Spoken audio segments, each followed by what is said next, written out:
US discipline होता हुआ दिख रहा है। यूएस कह रहा है कि पन्नू केस में भारत के साथ जो कोऑपरेशन है उसको हम अप्रिशिएट करते हैं। जो भारत ने इन्वेस्टिगेशन किया हम उससे सेटिस्फाइड हैं। मिनिस्ट्री ऑफ एक्सटर्नल अफेयर्स ने माथा पीट लिया, कह रहे हैं यार इस पागल के बच्चे के साथ हम कैसे डील करें, इसको तो खुद ही नहीं पता, ये हर रोज अपने स्टेटमेंट बदलता है। अमेरिका को इसी बात की तकलीफ है कि हम झुककर उनके सामने बात नहीं कर रहे। मोदी जी ने क्लियर कर दिया, मैं ना तो चाइना हूं ना पाकिस्तान हूं। 10 सालों के अंदर एक ट्वीट आई है भारत से अच्छी ट्वीट पाकिस्तान के लिए, एक ऐसी ट्वीट, एक ऐसा मैसेज जिसको आप कह सकते हैं कि जनाब जबरदस्त। एक बंदा चल के आपके घर आ गया, ओहो जबरदस्त, आपके घर आ गया चल के बंदा, जबकि उसको तहफ्फुज़ात है अपने सिक्योरिटी का इशू है, जबकि वो एक दिन पहले तक वो बोलता रहा कि मेरे पास प्रूफ है, इतना बड़ा सिख पर प्रोमिनेंट खालिस्तानी लीडर, उसको आपने मार दिया, मेरे पास प्रूफ है। अगले दिन बोल दिया मेरे पास तो रिपोर्ट है। अच्छा, वहां पे वॉशिंगटन पोस्ट ने एक आर्टिकल छाप दिया कि साहब इसमें अमित शाह जो गृह मंत्री हैं भारत के और रॉ ये इन्वॉल्व है। उन्होंने खालिस्तान की इतनी सपोर्ट की है, इतनी भारत के अंदर सिख जो रहने वाले वो सपोर्ट नहीं करते।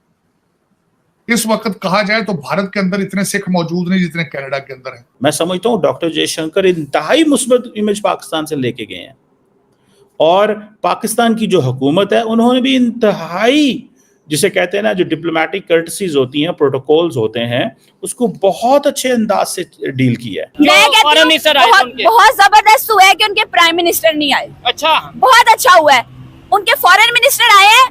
कोई ना जाता, कम से कम पाकिस्तान के फॉरेन मिनिस्टर को तो जाके बराबरी का बंदा जाता, जाके उनको वेलकम करता, उनको पता लगता है कि यार।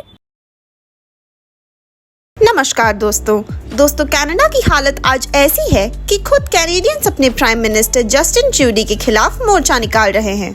इस अकेले बंदे ने आज इंडिया कनाडा के रिलेशंस को इस हद तक खराब कर दिया है कि कई वर्षों तक इसे सुधारा नहीं जा सकेगा।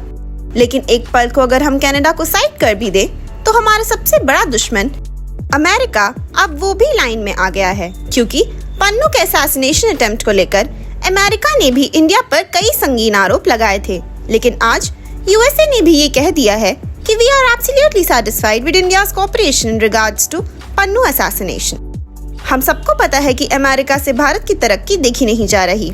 इंडिया की इंडिपेंडेंट फॉरेन पॉलिसी देख पूरा वेस्ट आज भारत के अगेंस्ट खड़ा हो चुका है, लेकिन भारत ना कभी झुका था ना कभी झुकेगा। इसी टॉपिक पर चलिए आगे पाकिस्तानी मीडिया का रिएक्शन देखते हैं। वीडियो को लाइक और चैनल को सब्सक्राइब कर लें। तो हुआ यूं दोस्तों, पन्नू का असैसिनेशन प्लॉट के बाद यूएस गवर्नमेंट का रिक्वेस्ट आया कि एक इंक्वायरी कमेटी भारत में बैठाई जाए, क्योंकि उन्होंने डिपार्टमेंट ऑफ जस्टिस ने अपने इंडाइटमेंट में साफ साफ लिखा है इंडियन गवर्नमेंट एम्प्लॉई है, नाम नहीं बताया गया किसी का, CC1 करके ही डायरेक्ट किया गया और कहा गया कि ये जो व्यक्ति हैं इन्होंने ही एक असैसिनेशन प्लॉट प्लान किया था, उसको डायरेक्ट किया था। फिर क्या हुआ, भारत में भी एक इंक्वायरी कमेटी बनाई गई, काफी ज्यादा इससे रिलेटेड यूएस ने इंटेलिजेंस भारत को दिया और कुछ ऐसे एविडेंस थे जिसके बाद हमें इंक्वायरी कमेटी बनानी पड़ी और ये इंक्वायरी कमेटी भारत में काम की और फिर ये वॉशिंगटन DC 15 अक्टूबर की बात है जब वो ट्रैवल करके गए, जिसके बाद अगर आप देखें तो एक इन्वेस्टिगेशन तब से पहले भी चल रहा था और उसके बाद यूएस में जाके इन्होंने केस को डिस्कस किया। कुछ इन्फॉर्मेशन हमारे पास जो है वो यूएस को दिया और यूएस के पास जो इन्फॉर्मेशन है हमने उनसे लिया। आप देख सकते हैं पूरा का पूरा मैटर किस प्रकार से शांति से सॉल्व होता हुआ यहाँ पे दिख रहा है। किसी को सिर्फ और सिर्फ अच्छी चीजें यहाँ से सब लेके जा रहे हैं। अब दोस्तों यहाँ पे क्या हुआ है, तो यूएस ने कल कुछ कंफर्म किया। पहला कहा, US state department spokesperson Matthew Miller, जो आप देख रहे थे वीडियो में भी, उन्होंने प्रेस कॉन्फ्रेंस में कहा बड़ी ही प्रोडक्टिव मीटिंग थी। उन्होंने हमें इन्फॉर्म किया कि हाँ जो CC1 की आप बात कर रहे हैं वो इंडिविजुअल अब भारत सरकार के लिए काम नहीं करते, भारत ने ये उनको कह दिया है। बाकी हम बहुत सेटिस्फाइड हैं जो भारत ने हमें कोऑपरेशन दिया है, हमारे साथ जो किया है, आगे भी हम इनके साथ काम करेंगे, लेकिन हम अप्रिशिएट करते हैं जो वो कोऑपरेशन किए हैं और हमें इसी प्रकार से अपडेट किया उसके लिए भी अप्रिशिएट करते हैं और वैसे ही हम भी हमारे एंड से जो इन्वेस्टिगेशन होगा उनको भी अपडेट करते रहेंगे।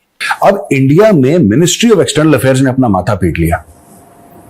मिनिस्ट्री ऑफ एक्सटर्नल अफेयर्स ने माथा पीट लिया, कह रहे हैं यार इस पागल के बच्चे के साथ हम कैसे डील करें, इसको तो खुद ही नहीं पता, ये हर रोज अपने स्टेटमेंट बदलता है। कभी कहता है भारत ने निज्जर को मरवाया लेकिन मेरे पास प्रूफ नहीं है उसने। अब ये कोई सेंटेंस होता है? आप बताइए, is this a sentence? Is this even a grammatically correct sentence? क्या है इसमें?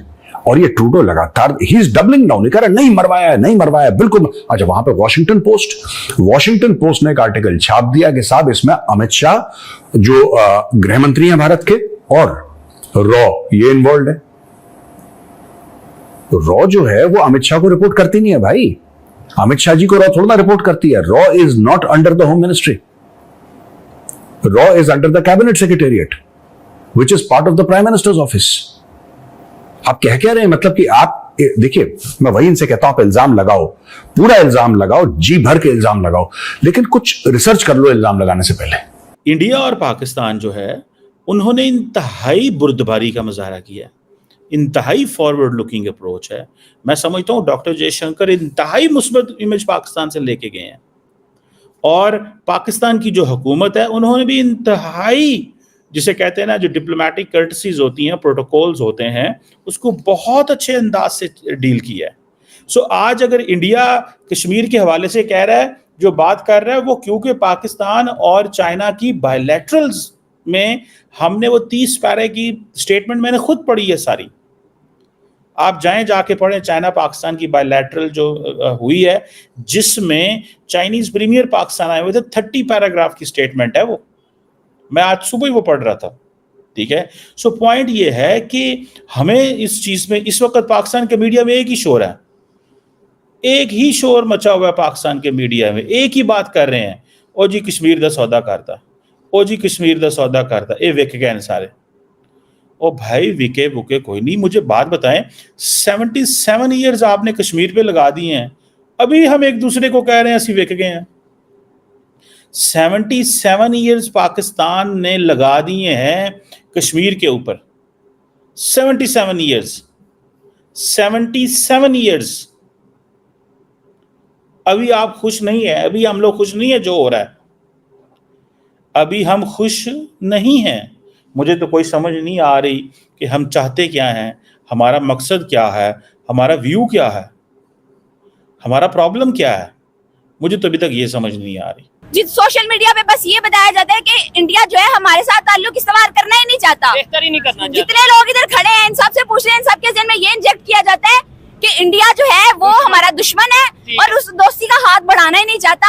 लेकिन ये बहुत बड़ा मौका था, बहुत बड़ा मौका था। दोस्ती की तरफ एक बंदा चल के आपके घर आ गया, ओहो जबरदस्त, आपके घर आ गया चल के बंदा, जबकि उसको तहफ्फुज़ात है, अपने सिक्योरिटी का इशू है, जबकि वो अपनी जान की तहफ्फुज़, अपनी जान का अमान उसके पास है नहीं, फिर भी वो आ रहा है चल के, उसने पहल कर दिया। उसके बाद उन्होंने किया क्या है, रशिया के प्रेसिडेंट को कौन गया है वेलकम करने, हमारे मिनिस्टर गए हैं, और इंडिया की तरफ से मैं कहती हूँ बहुत जबरदस्त हुआ है कि उनके प्राइम मिनिस्टर नहीं आए। अच्छा, बहुत अच्छा हुआ है, उनके फॉरेन मिनिस्टर आए हैं।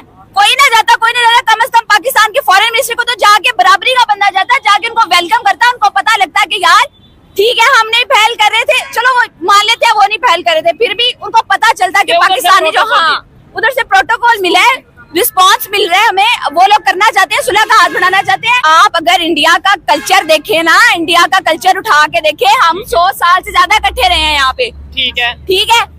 आप अगर भूल भी गया हो ना कोई शख्स, तो हमारा बच्चा इंडिया की मूवीज देखता है, ड्रामे देखते हैं, आप वहाँ से देख लें, ये वो कौम है जो अपने खाने की भी पूजा करती है। हाँ, हिंदू कम्युनिटी अपने खाने के भी बहुत से लोग हैं जो वो पूजा करते हैं, वो समझते हैं अपने घर आए मेहमान को, वो कहते हैं भगवान का दर्जा देते हैं, ठीक है, ठीक है। हमारे मजहब में भी तो मेहमान को अल्लाह की रहमत कहा गया है ना, ठीक है, तो क्या अल्लाह की रहमत समझ के उनको ट्रीट किया गया है?